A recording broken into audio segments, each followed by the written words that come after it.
G'day, I'm Mel Leyland. Come and join us on a caravanning adventure around Australia. My wife, Laraine, will share her travel recipes with you. We'll be filming everything as it happens. Our daughter Carmen and her husband Robert complete the team. We'll explore the whole country and meet its people. The experience of a lifetime. Our countryside is on display. Pack up your caravans. We'll travel down a great highway through our wide sun-blessed land.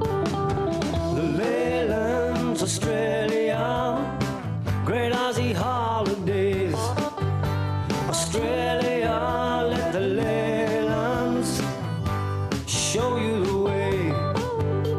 The Leylands will show you Australia. Let the Leylands show you the way. Just on a year ago, we started our odyssey down under. So far on our great caravanning adventure, we've travelled north from Brisbane to Rockhampton. We then climbed the musical mountain and visited an old World War II plane wreck. We headed west where Carmen and Robert made didgeridoos and found sapphires. We trekked into Australia's little Grand Canyon and saw ancient rock carvings on the White Mountains. Then we swung north to the Gulf of Carpentaria. Wet season rains blocked our progress west, so we headed south to Mount Isa and then went into the northern parts of the territory to experience the wet season firsthand and the dramatic effect it has on the landscape. With the wet season still in full swing, we diverted south to Alice Springs at the Red Centre. Now that the dry season has returned, we're heading north again to Katherine. On this leg of our journey, we'll venture to Kununurra in the Kimberley. Along the way we'll learn how to make baskets from pandanus leaves. See the taper formations of the Flora River Nature Reserve. Explore the Victoria River by boat. Come face to face with the crocodiles in the Northern Territory. Walk among the magnificent sandstone bluffs of Ord River National Park. And we'll see the mighty Ord River Scheme and Lake Argyle at Kununurra.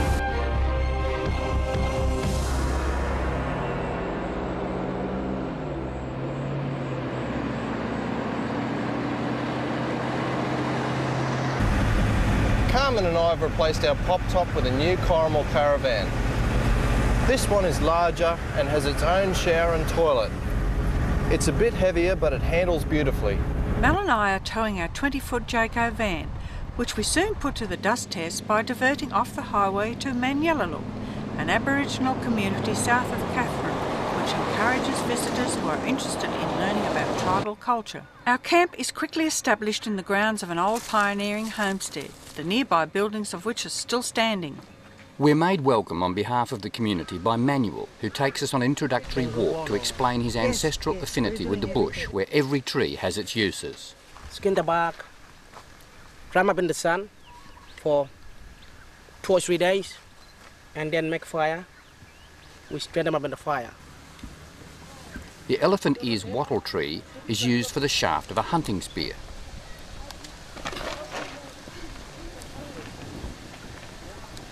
The spear must be kept straight to fly accurately.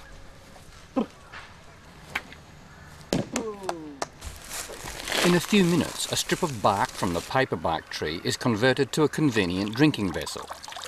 The crystal spring water is convenient too. As well as tasting sweet, it also provides a permanent dry season supply to fill the swimming hole. Diane helps to prepare lunch by cooking traditional Johnny cakes, used in cattle station stock camps and by the pioneering settlers of the past. The tail of a kangaroo, considered a delicacy, is cooked in the coals of a fire. As a concession to the squeamish tastes of international visitors, it is no longer cooked in the skin. Aluminium foil still seals the flavour in and the coals out.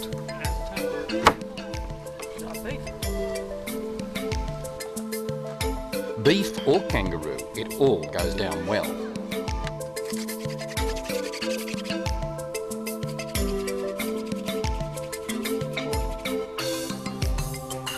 Lighting a fire by rubbing 2 sticks together looks easy when Long John shows how, but when I try to do it, all I manage to produce is a handful of blisters. I'm going to get the matches.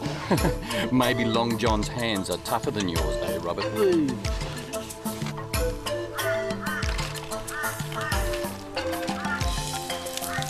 The womenfolk need tough hands too to collect these razor-spiked leaves of the pandanus palm.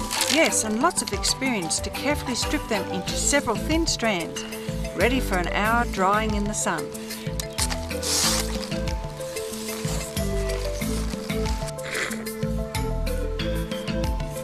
While the leaves dry out, Diane and Christine crush native tree roots and bulbs to produce 2 separate pots of stain. The roots are boiled in water to produce an effective dye for both red and yellow. When combined with the natural sun-bleached leaves, the 3 colours provide all the variations necessary to weave decorative and functional baskets. Skills born of generations are practised here and passed on. The emu bone needle may have given way to the steel needle, but the patterns, talent and tradition remain the same. Sorry.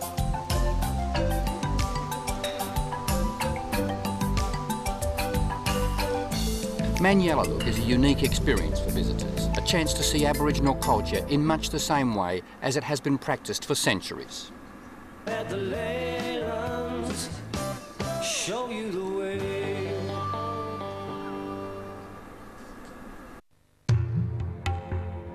Katherine, over 1,200 kilometres north of Alice Springs, with a population in excess of 9,000, is the last major town we'll see for some time. So we take the opportunity to pick up a set of cycles and refill the gas cylinders of our caravans.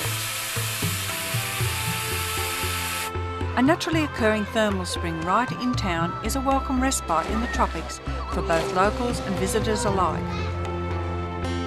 We check into one of Katherine's shady caravan parks on the banks of the Carmen River. Nearby, the stone buildings of the Northern Territory's oldest sheep and cattle station have been restored as a tribute to Alfred Giles, whose attempts at grazing pioneered the modern cattle industry in the north. He constructed this sturdy homestead in 1878 and called it Springvale Station. Just on dusk, we board a small cruise boat for an evening spotting crocodiles. This popular activity has been running every night for 15 years. With the aid of our own powerful spotlights, we quickly pick up several large freshwater crocodiles on the banks of the river.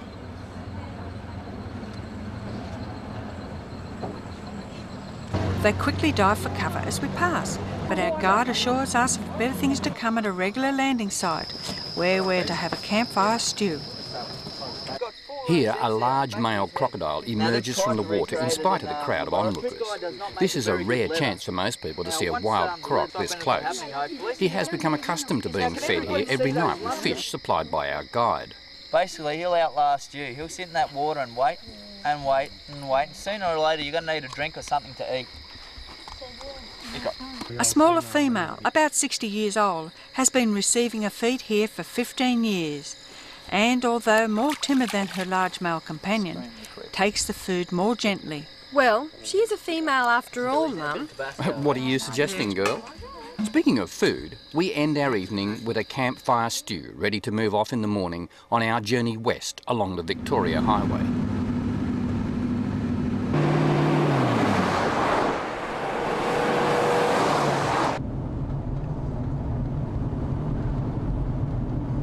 The Victoria Highway is a good sealed road that runs across to Western Australia, and there's plenty to see along the way.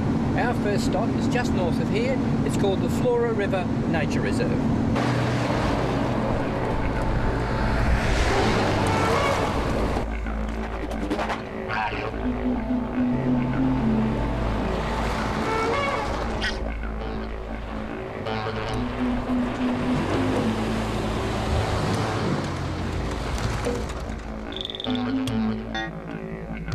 The 50-kilometre track is both corrugated and dusty, but the campgrounds are great and the flat country lends itself to exploration by bike. Well, this is the first time I've fitted the helmet. You ready? Well, I'm more accustomed to four-wheelers than two and find this a bit wobbly, but this is a great way to get about.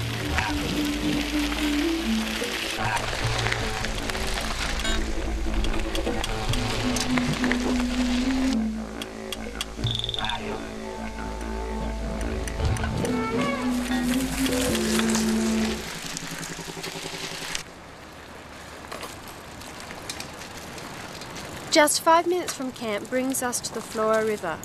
Here amongst the lush tropical foliage is a cascade known as Katherine Falls. To investigate them in more detail, we return to camp for our inflatable boat. Let the Leylands show you the way.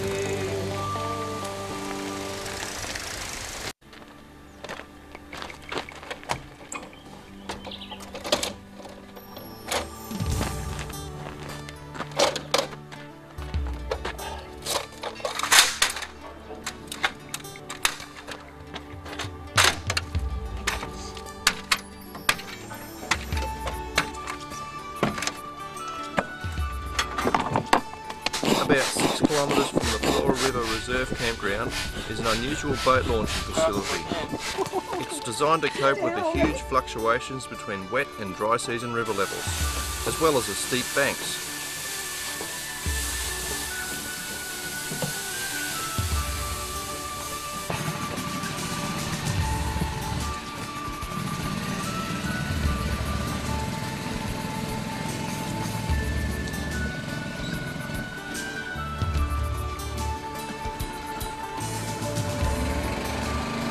The thick riverine forest lining the banks is in stark contrast to the dry, sparsely vegetated floodplain of the surrounding country. Dense stands of Melaleucas or river pandanus palm form an enveloping canopy over the narrow sections of the river.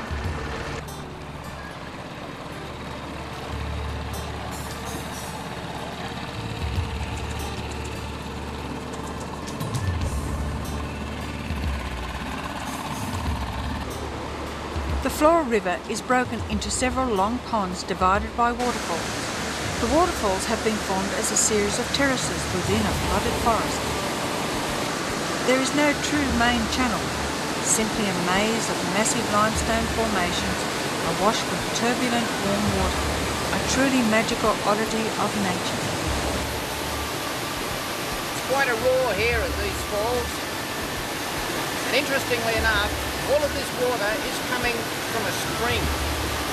It's a natural spring which comes from an aquifer, which is a fancy name for an underground reservoir that fills up every wet season, and then during the dry, the water pours out like this for the whole of dry season, making this section of river here permanent. Over 3,000 litres of water per second surge through here during the dry season, and all of it makes a small contributing deposit to the myriad of rock terraces. Well, these rock formations, unlike most waterfalls, have not been formed by water eroding stone, but rather by stone being built up by the water. The water is rich in calcium bicarbonate, which, when combined with the warm air and algae, forms calcium carbonate, an enveloping, crusty rock that devours all in its path, a growing stone which beats as much as 7 millimetres a year. Tree roots, fallen timber and live trees all eventually become encased within the beautifully shaped limestone formations known as tufa.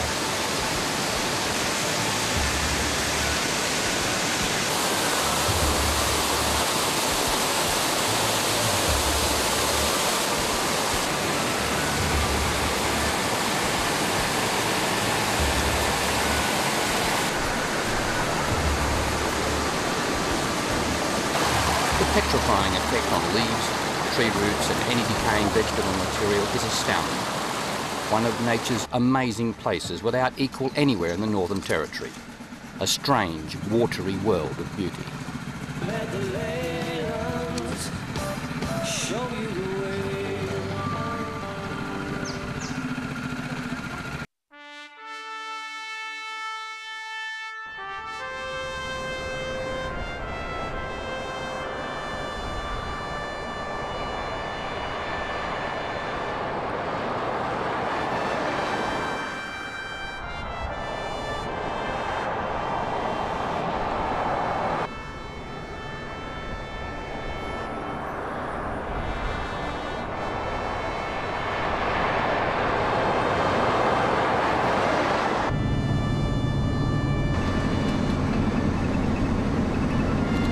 Roadside camp just up the road. Robert, what do you reckon? We stop and take a break? Carmen said she's a bit thirsty and she wants to put the kettle on. Good idea. It's essential when travelling long distances to take rest breaks at least every 2 hours. Some designated spots like this one on the edge of the GREGORY National Park are also overnight campsites. It's a nice cup anyway, even if it is hot. The main thing is it's wet. Refreshed after a short tea break, we travel further west to the Victoria River Crossing Roadhouse and camp. We relax in the 35-degree heat of the afternoon, entertained by the antics of the Corella. The entertainment night turns to backpacking juggler James Benford, who performs in return for a meal in the bed.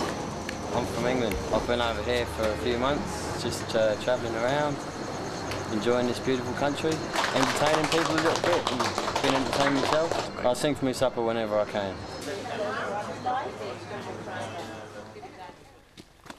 At dawn, Robert and I climbed the spectacular red escarpment adjacent to the campgrounds to view one of the most truly inspiring and ruggedly beautiful landscapes in the Northern Territory.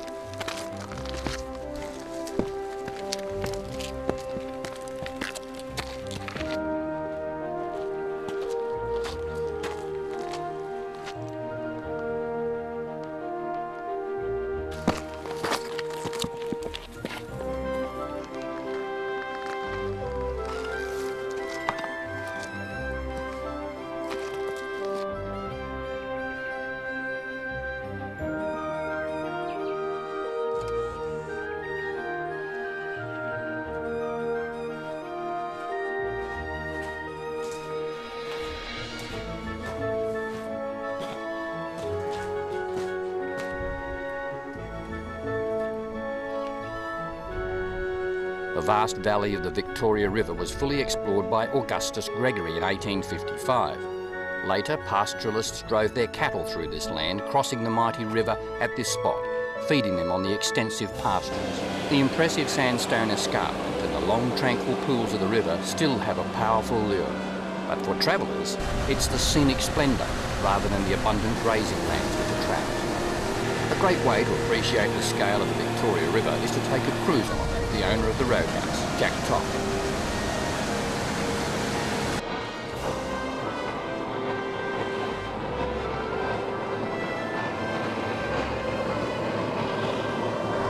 The voyage concludes by meeting one of the river's many wild inhabitants, a crocodile. Yeah, a little freshwater one. It's about 7 or 8 years old. What name have you given him? Cecil. The first time we came down the river, he came out to us. He just started following the boat.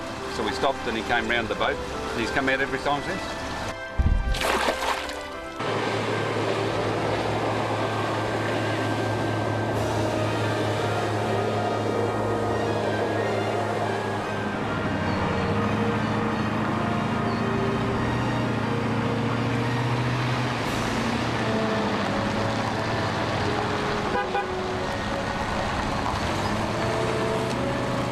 Just 10 minutes west of the Victoria River crossing, Joe Creek Valley, also part of the GREGORY National Park, offers an excellent chance to explore the rugged sandstone escarpment, this time from the valley floor.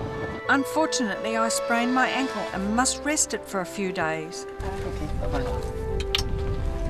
think you might have done that deliberately. Yeah, I did. You saw me do it. Well, it's a bit of a hot time to be setting up. Yeah, it is.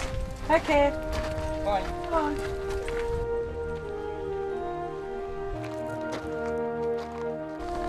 A 2-kilometre walking circuit leads to a shaded rock overhang where a grove of towering Victoria River palms grow.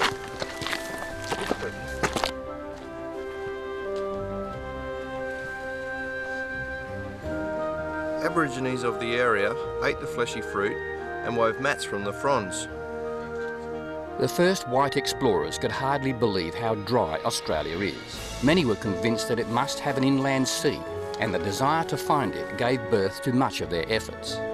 Joe Creek was at some time in its primeval past on the edge of a sea, but not anymore. Now only the towering Liverstonia palms remain. This pocket of living fossils is as close to the mythical inland sea as anyone would reach. To walk in their shade is to walk, for a time at least, in the shadow of a lost, lush green world. Apart from those Liverstonia palms, there's a lot more to see at Joe Creek, such as these Aboriginal rock art sites.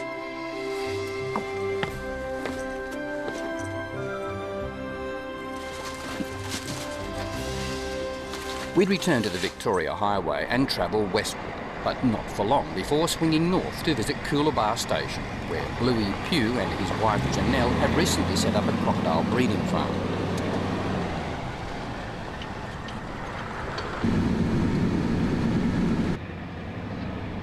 Bluey's farm is on the opposite side of the Victoria River and is easily accessible during the dry season. He's often cut off for months during the wet, and that's when Bluey uses a helicopter to reach saltwater crocodile nests in the wild in order to gather the eggs. This is essential to keep his farm supplied with young hatchlings. Although it is dangerous, Bluey makes it sound pretty tame. Usually all around the mound of vegetation's being cleared by the female croc.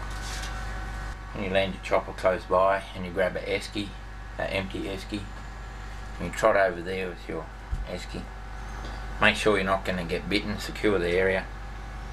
Dig in the top of the nest, and generally about a foot down you'll find some eggs, if she's laid at all. Pick your egg up and you mark at the top with a pencil. Once you invert a croc egg, the embryo will die. The weight of the yolk basically suffocates it. We bring them back here, sort them out. Some will be fertile, some will be infertile. Once they're over, say 14 days old, you can visually see if it's a fertile egg or not. Draft them out here, put them in the incubator here, and we can about 4,000 eggs in here. When 4,000 eggs hatch all at once, the nursery is a hot, smelly 30 to place. 40 crocs per pen. They're all saltwater crocs. They come into the world snapping with a vicious set of teeth. Even at this stage, about 5 months old, they could still inflict a nasty bite. I'm surprised to discover just how soft the baby croc's skin is. And it's the skin for which Bluey breeds them. The skin of the Australian saltwater crocodile is the most sought after in the world. It's the best quality and the rarest. With such a huge family of carnivorous reptiles to feed, one of the biggest jobs is keeping up the supply of fresh meat. Bluey mostly uses horse flesh acquired from culling wild horses. So far, no one's been able to develop a satisfactory pet food alternative to fresh meat. Saltwater crocodiles simply won't eat it. To Bluey, these 2-year-old specimens are just tomorrow's handbags. At this stage, he doesn't tell them, though. They're already dangerous enough to handle. It's actually tanned in Italy, this one. Skinned, treated and tanned to the highest standard, each crocodile becomes just one high-fashion handbag. And how much would the handbag be made of that? Made out of this skin with the name of the fashion house on it in Paris, about $10,000. Not all of Bluey's crocodiles are destined to become handbags. This savage specimen is one of his few breeding rivals. A sobering reminder of how deadly and ugly these potential man-eaters can be. One look at this monster at feeding time should be enough to convince anyone who doubted it of just why swimming in northern rivers of Australia is not a good idea. Let the Leylands show you the way. Let the Leylands show you the way.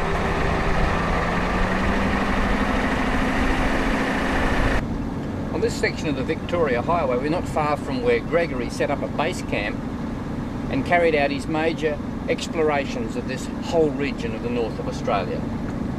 It was a result of Gregory's explorations and his reports on the great feeding grounds around here that this area was opened up to cattle.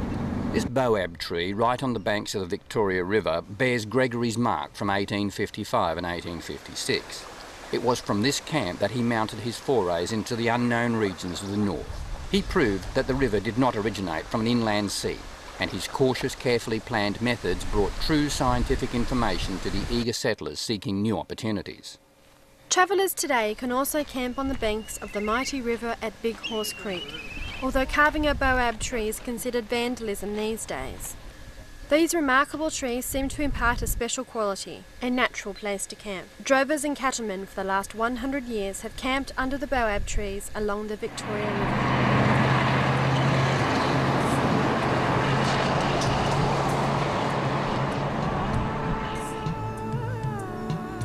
Another tree conspicuous by its bright yellow blooms at this time of the year is the kapok tree.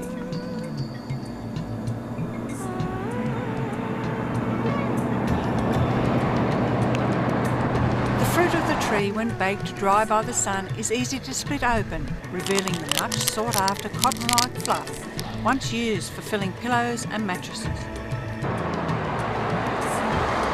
Our final destination before crossing the border into Western Australia is Keep River National Park. This remote park is only suitable for fully self-contained campers. It pays to spend a little time planning at the entrance information board. Roads here are often corrugated and dusty, but suitable for caravans if care is exercised.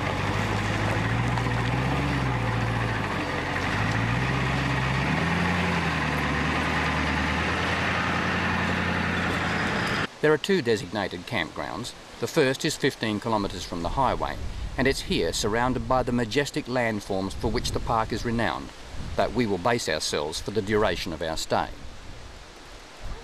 In 1855, Thomas Baines, a member of the GREGORY exploration party, climbed to the tops of many of the hills in this region, and on top of those hills he came across a man-made structure. These man-made structures confused him. He didn't know what they were. He thought they may have been dwellings. This here is an example of what he saw. Of course, they're too small to be houses, and they don't have any kind of roof, just a few sticks thrown over the top. There was speculation that this may have been used as some kind of religious ceremony. What they were, in fact, remained a mystery for many years. In fact, these are quite unique. This is a special method of hunting. It's a hunting hide.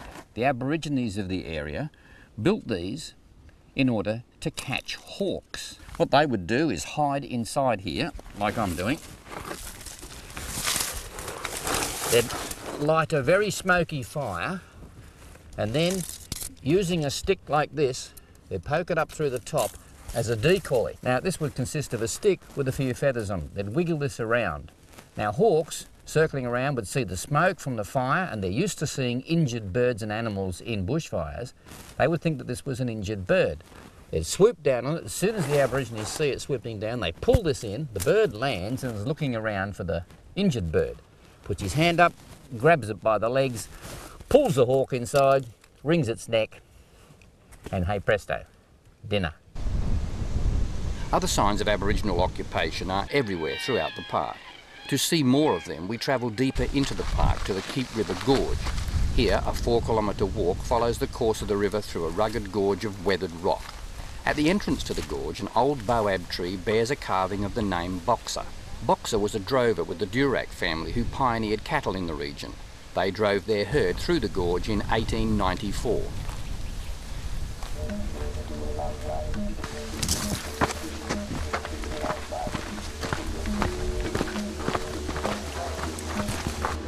At the end of a hot trek, we reach an exposed overhanging cliff with a set of caves at their base. The caves were traditionally occupied by small family groups of Aborigines who could easily fish from the river and hunt in the shaded protection of the gorge. It's an exaggeration to call these sites caves, but they are useful shelters during the monsoon or wet season. Evidence of this is everywhere.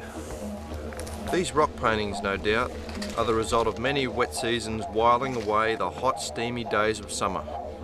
Hundreds of hours of grinding paint pigments or crushing grass seeds are evident by the indentations in this rubbing stone.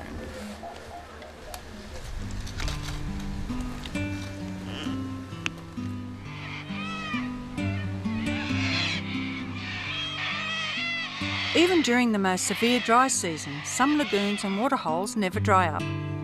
The life-giving water attracts all forms of life, including a large variety of birds.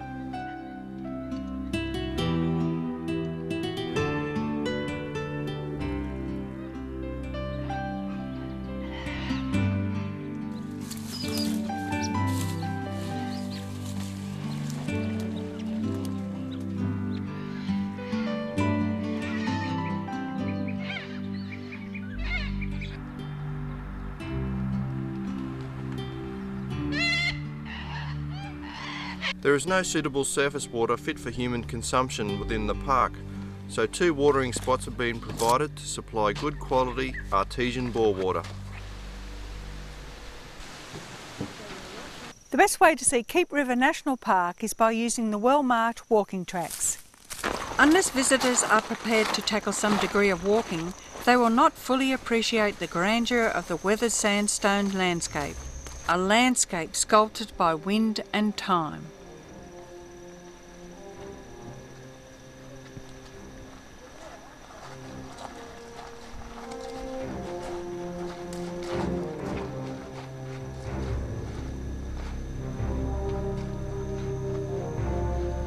These rock formations are known as pancakes, probably because they resemble a stack of pancakes. The softer layers of rock have eroded more quickly than the harder layers, resulting in an astounding variety of shapes.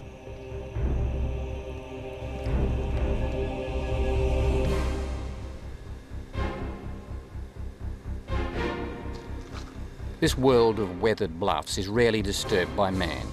It's as if here, time has stood still.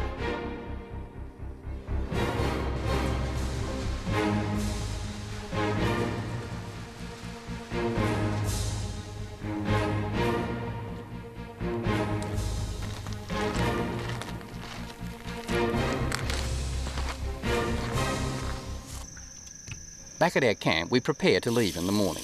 The border of Western Australia is just a few kilometres up the road. No fruit, vegetables or honey can be taken over the border. We try and use all our fruit and vegetables before we get to the border, but this is not always easy. I have a few onions and potatoes left over, and these can be taken over as long as they're cooked. With these, I'm going to make some pickled onion rings and Mal's favourite, potato soup, and that's a really easy recipe. For pickling, I first slice the onions, but not too thin. I'm adding boiling water to blanch them for about 3 minutes. Drain the water from the onions and then gently pack them into the glass bottle. I'm adding apple cider vinegar with honey and garlic, but you can add your own white vinegar if you like. Then add sugar, salt and a few spices of your choice. To make the potato soup, I'm dicing a kilogram of peeled potatoes and chopping 1 onion. It doesn't matter how finely you dice them, that's up to you. Just add it to a litre of salted water. Boil it until it's tender. Scoop out about 1/4 of the potato, then drain off as much of the liquid as you can so you can mash the remainder. Mash this as finely as you can. If you're at home, you can probably use a blender, but out here in the bush I have to do it by hand. Return the liquid to the potato. Just blend it in. Add chicken stock, about a teaspoon, and 1/2 cup of milk. Return this to the stove and then simmer. Add finely chopped shallots or parsley as a garnish. And Lorraine's right, it is one of my favourites. It's delicious and quick. We arrive at the Western Australian border in the morning. Here, all vehicles must stop and be inspected at the quarantine station. The inspection is thorough and includes all containers in the vehicle and in the caravan. Any fresh fruit, vegetables and raw nuts in their husks must be surrendered, as well as honey.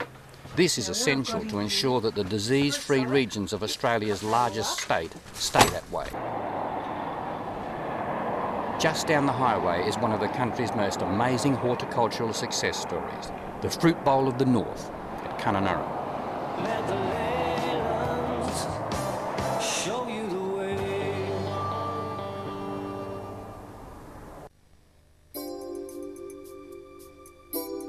Just 40 kilometres inside the Western Australian border is Kununurra. The present-day population of 5,000 grew from the small construction camp which was established here after the Second World War to investigate one of Australia's most far-reaching and imaginative agricultural projects. Built in 1963, an impressive diversion weir not only holds back the wet season waters from the Ord River, it also carries the highway to the west. Reliable irrigation waters, available right through the hot dry season, have turned almost endless alluvial floodplains into productive, viable farming land. This is the Ord River Scheme.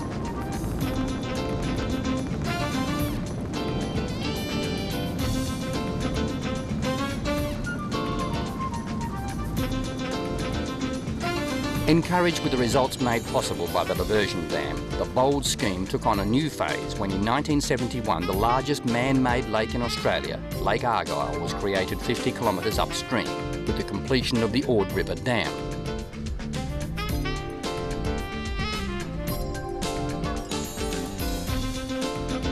Today, Lake Argyle supplies a regulated water level to the river downstream of the dam and generates all the power needs for the township of Kununurra. Now that the level of the diversion dam never varies, most farms use gravity to flood irrigate thousands of hectares of land, making it possible to grow melons and other much sought-after produce usually associated with summer, right through the winter months. Most of this fruit is destined for Sydney and Melbourne.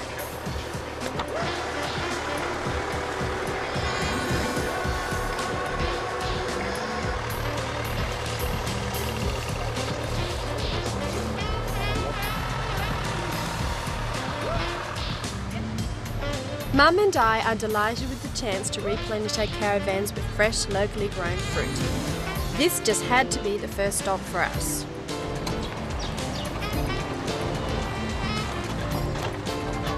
Next we check into a caravan park on the banks of the Ord River. Here, upstream from the weir, it's now known as Lake Kununurra.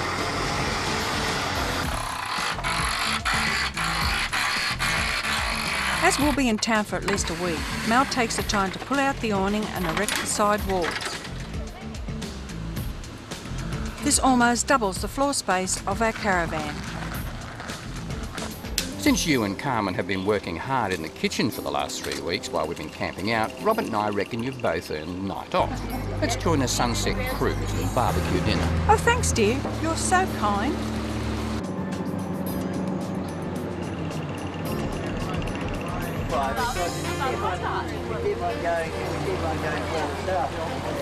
It turns out to be a great idea, with good food and a sunset to match. A wonderful memory to take home. For something more tangible to take home, nothing could be more appropriate than a piece of the Kimberley's own unique zebra rock.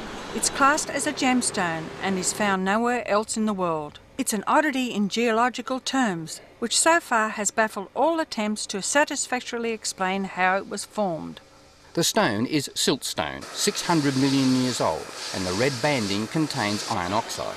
Exactly how it came to be so regular remains, for now at least, a mystery.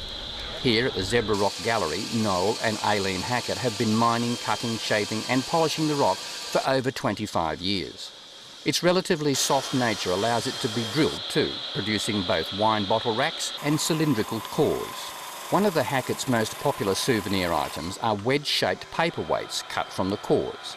Aileen decorates these with images of baobab trees, frequently taking advantage of the sunset-like skies and desolate landscapes she finds within the natural banding of the rock.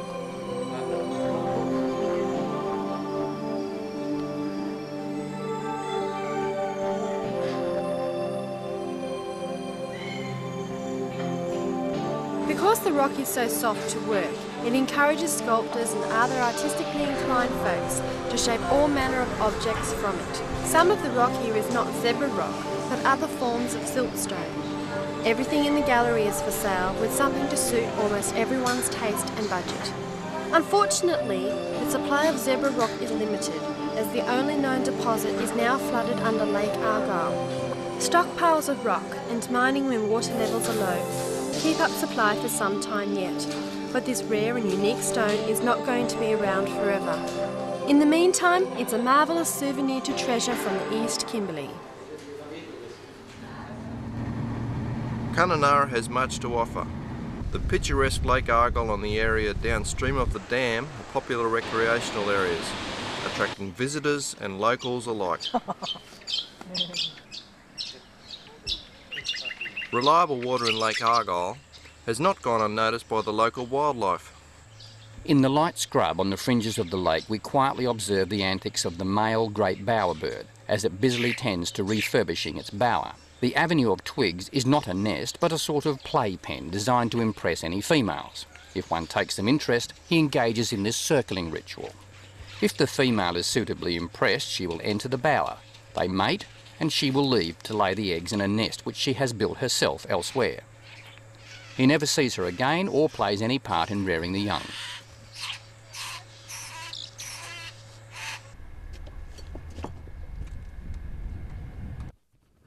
It really is a huge body of water. In fact, it holds 14 times the volume of Sydney Harbour. Perhaps the best way to appreciate just how big it is to take a cruise on it. Every day at noon, the cruise boat Silver Cobbler commences a 6-hour voyage which takes in almost all of the lake's main features. We've hardly left shore when our guide stops to feed a piece of meat to a Merton water lizard. These agile reptiles are about 1 metre in length and, like crocodiles, must eat their food with their head out of water. Just got to get out the water, open up that valve, and then you can start heading to west and bash that on the rock. A whistling kite, also accustomed to being fed by the skipper, snatches his meal from the surface of the water right next to the boat. You've got a real distinct call and have a rounded tail, so if you can just see the silhouette up in the sky. The lake is teeming with fish, including catfish and archerfish. The archerfish is so named because of its ability to squirt water to dislodge any hapless insect in range. They have learned to target passengers who offer morsels of bread over the side. Scotty, our guide, demonstrates how easy it is to attract catfish and catch them bare-handed. Just catch them with your thumbs, just like that. Hear that noise he's making, he's rubbing a couple of pieces of bone together inside his head. Alarm signal. At 30 knots, the boat makes quick work of the long open stretches of the lake, which technically qualifies as an inland sea. If only the early explorers could see this now. Like all good seas, it has a lot of islands too, and on one of these, a resident emu. He lives on the island and mostly eats seagrasses and aquatic vegetation. He can swim away, but always returns, as this is where he was born. Comment on how big Kodak is. He's also known as a common kangaroo. They get very big though, almost get the same size as a big red kangaroo, because they're only 2 colours. Large swampy regions on the southern end of the lake attract thousands of birds, an undisturbed paradise for anything which flies. Possibly the most majestic of all is the jabiru. This is actually a black-necked stork and is the only member of the stork family found in Australia.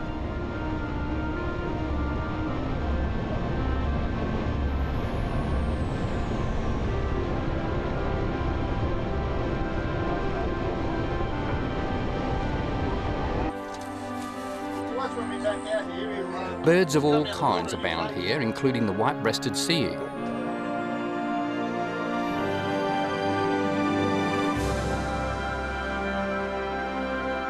Here in the northern tropics of Western Australia, this amazing lake is so unexpected. Its ever-changing moods impart a magical quality. One minute it's a paradise for birds, the next a mirror adrift with golden icebergs.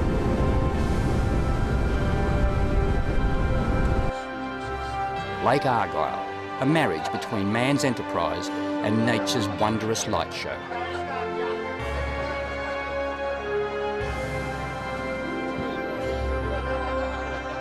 The setting sun beckons. We resume our great caravanning adventure, our odyssey down under. Ahead, the huge expanse of Western Australia awaits us.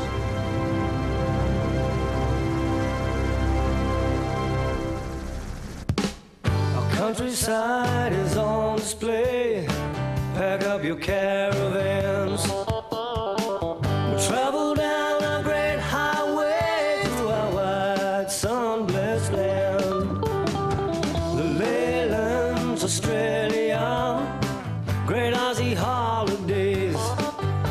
Australia, let the Leylands show you the way.